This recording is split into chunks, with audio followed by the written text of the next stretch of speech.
අවසරයි හරිතුන් වහන්සේ විමුක්තිය කියන වචනය සහ විසුද්ධිය කියන වචනයත් දැන් ව්‍යවහාරයේ පවතින විමුක්තිය කියන වචනවලත් අර්ථය කුමක්ද? ඔව් දැන් මේ බුද්ධ දේශනාවේ තියෙනවා මුක්ති විමුක්ති පරිමුක්ති.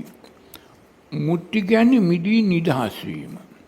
වැරදි දෙයින් මිදී නිදහස් වීම විමුක්ති. සියලු දේ හොඳ නරක සුදු කළු දෙකෙන්ම පූර්ණ වශයෙන් මිදී නිදහස් වීම පරිමුක්ති.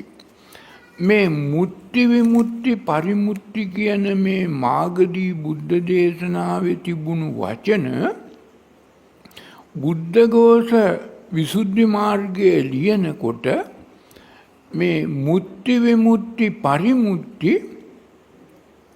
ඒ දහමටත් ගැලපෙන විදිහට සුද්ධි විසුද්ධි පරිසුද්ධි කියලා වෙනස් කළා.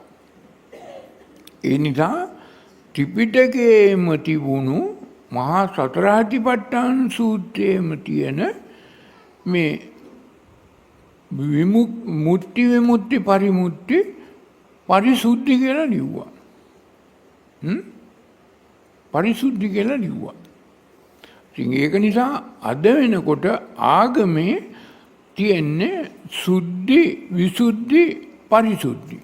නමුත් බුද්ධ දේශනාවේ මාගදී භාෂාවේ තියෙන්නේ මුක්ති විමුක්ති පරිමුක්ති. මේක තමයි වෙනස් කරගත්තේ.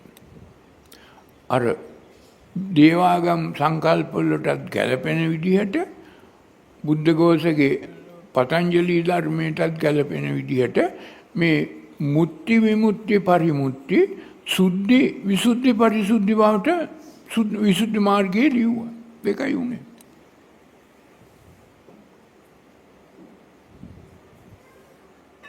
අවසරයි හරිතුන්